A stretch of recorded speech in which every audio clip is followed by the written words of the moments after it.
સુરત શહેરમાં અસરગ્રસ્ત વિસ્તારોમાં કાલે બપોરથી જ આજે વહેલી સવાર સુધી આખા શહેરમાં અસરગ્રસ્ત પરિવારોનું સર્વેની કામગીરી મોટા ભાગે પૂર્ણ કરવામાં આવી છે અને જે પરિવાર સંપૂર્ણ રીતે અસરગ્રસ્ત હતા, જેમના ઘરમાં પાણી ભરાયા હોય તેવા પરિવારોને 6800 રૂપિયાની વૈકલ્પિક સહાય કાલથી જ શરૂ કરી લેવામાં આવી હતી। આજે તો સુરત શહેરમાં 250 થી વધારે ટીમો આ કામગીરી કરી રહી છે। આજે વહેલી સવારે collector Shri, municipal commissioner Shri અને ચૂંટાયેલા પ્રતિનિધિઓ જોડે ગ્રાઉન્ડ ઝીરો પર આ તમામ સહાયની કામગીરીનું નિરીક્ષણ બી કરવામાં આવ્યું છે।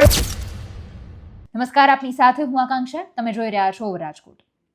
સુરતમાં ભારે વરસાદને કારણે સર્જાયેલી જે નુકસાની છે, ખાડીપુરની ગંભીર પરિસ્થિતિ, રાજ્ય સરકાર એક્શન મોડમાં દેખાઈ। નાયબ મુખ્યમંત્રી હર્ષ સંઘવીએ 9 જુલાઈની મોડી રાત્રે ઉચ્ચ અધિકારીઓ સાથે એક મહત્વપૂર્ણ બેઠકનું આયોજન કર્યું હતું। આ બેઠકમાં સરકારે મુખ્ય ભાર પ્રભાવિત વિસ્તારોમાં ઝડપી સર્વે અને કેશડોલ ચૂકવણી પર ભાર મૂક્યો છે। અત્યાર સુધીમાં યુદ્ધના ધોરણે કામગીરી કરીને 9100 પરિવારોને ડોર ટુ ડોર સર્વે સફળતાપૂર્વક પૂર્ણ પણ કરી લેવામાં આવ્યો છે, જે અંતર્ગત પ્રથમ તબક્કામાં 800 થી વધુ પરિવારોને 6800 લેખે ઘરવખરી નુકસાની અને કેશડોલની સહાય સીધી ચૂકવી દેવામાં આવી છે। બાકી રહેલા તમામ અસરગ્રસ્ત પરિવારોને આજે મોડી સાંજ સુધીમાં તેમની સોસાયટી સુધીમાં પહોંચી જવામાં આવશે, સર્વે કરી લેવામાં આવશે અને રોકડ સહાય તેમને આપી દેવામાં આવશે। વહીવટીતંત્રની જુદી જુદી ટીમો અત્યારે મેદાનમાં ઉતરી ગઈ છે અને ખાસ નાયબ મુખ્યમંત્રી દ્વારા જે વાત કરવામાં આવી કે પૂરની થપાટ ખામનારો એક પણ નાગરિક સરકારની સહાયથી વંચિત રહેવો ન જોઈએ, આ રીતની વાત તેમના દ્વારા કરવામાં આવી છે।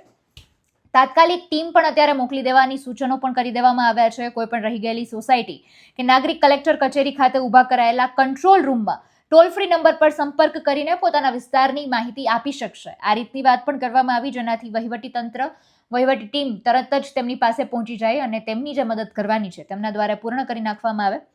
ખાસ અત્યારે ઝોનલ અધિકારીઓને ઇન્ચાર્જ તરીકે વિશેષ જવાબદારીઓ પણ સોંપી દેવામાં આવી છે। આખી આ રીતની બેઠકનું આયોજન કરવામાં આવ્યું અને આટલી કામગીરી પૂરજોશમાં અત્યારે શરૂ કરવામાં આવી છે। પણ મહત્વનું એ છે કે સાચો આંકડો નુકસાનીનો પણ ત્યારે ખબર પડશે કે જ્યારે પૂરેપૂરું બધું પાણી ઓસરી જશે અને બધી જગ્યાએ કેટલા લાખો ને કરોડો રૂપિયાના ઇન્ફ્રાસ્ટ્રક્ચર, વસ્તુઓ, લોકોનો માલ સામાન નુકસાની થઈ છે, આ બધાનો આંકડો પણ સામે આવશે અને અત્યારે આજે પૂરજોશમાં કામગીરી કરવામાં આવી રહી છે તે પણ કઈ રીતે સંપૂર્ણ કરવામાં આવે છે એ જોવાનું રહ્યું। સુરત શહેરમાં અસરગ્રસ્ત વિસ્તારોમાં કાલે બપોરથી જ આજે વહેલી સવાર સુધી આખા શહેરમાં અસરગ્રસ્ત પરિવારોનું સર્વેની કામગીરી મોટા ભાગે પૂર્ણ કરવામાં આવી છે અને જે પરિવાર સંપૂર્ણ રીતે અસરગ્રસ્ત હતા, જેમના ઘરમાં પાણી ભરાયા હોય તેવા પરિવારોને 6800 રૂપિયાની વૈકલ્પિક સહાય કાલથી જ શરૂ કરી લેવામાં આવી હતી। આજે તો સુરત શહેરમાં 250 થી વધારે ટીમો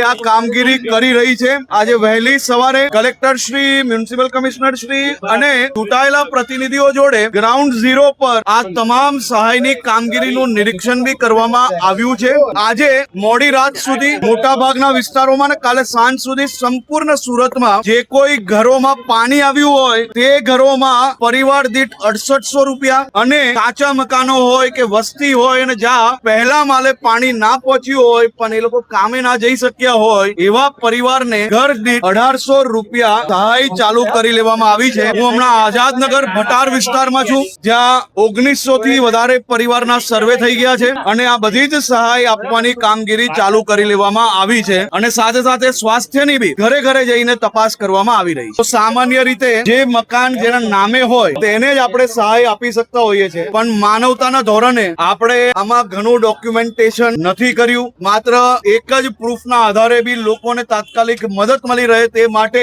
આ વ્યવસ્થાઓ મજબૂતાઈથી આપણે નીચે સુધી પહોંચાડવામાં પ્રયાસ કર્યો છે। મારી આપ સૌને વિનંતી છે કે જેનું નુકસાન થયું હોય, જે વ્યક્તિની ઘરવખરી આ પૂરમાં ક્યાંક ને ક્યાંક એને નુકસાન થયું હોય, એવા પરિવારને માનવતાના ધોરણે સાચો હક એને જ પહોંચવો જોઈએ તેવી વ્યવસ્થાઓમાં આપ સૌ લોકો મદદગાર થાઓ। આ સુરતની ધરતી છે, કોઈ પોતાનું બીજાને આપી લે એવી આ ધરતી છે, અહીંયા કોઈ બીજાનું લઈ લે એ વાતમાં દમ નથી। આ માનવતાની ધરતી છે, આ દયાળુઓની ધરતી છે અને આ દાનવીરોની ધરતી છે। અહીંયા તમામ લોકોને એનો હક પહોંચે તેવી વ્યવસ્થાઓ કરવામાં આવી રહી। સુરત આમ તો ભારત દેશની વાત કરીએ તો મુંબઈમાં પણ એ પરિસ્થિતિ હતી, સુરતમાં એ પરિસ્થિતિ હતી કે માત્ર 1-2 દિવસના વરસાદ આવે અને અતિ ભારે વરસાદમાં જો આ પરિસ્થિતિ થઈ જતી હોય તો ખરેખર આપણે ઇન્ફ્રાસ્ટ્રક્ચર, રોડ, રસ્તાઓ બધી જ જગ્યાને આપણે કઈ દિશામાં લઈ જઈએ છીએ એ પણ એક ગંભીર ચિંતાનો વિષય બની જાય છે.